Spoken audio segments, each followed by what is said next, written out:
রহমতের 10 রোজা আজ শেষ হচ্ছে।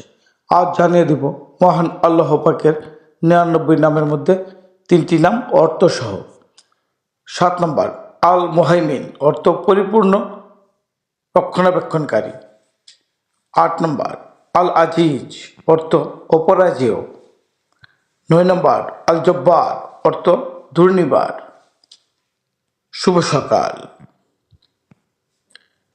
আজ শনিবার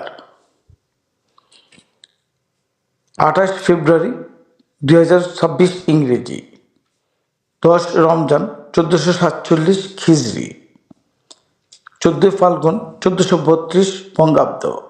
ঋতু পরিক্রমায় এখন চলছে বসন্তকাল। আজ ইফতার শুরু বিকাল 5টা 57 মিনিটে। আগামীকাল সেহরির শেষ সময় ভোর 5টা 3 মিনিট। ধন্যবাদ।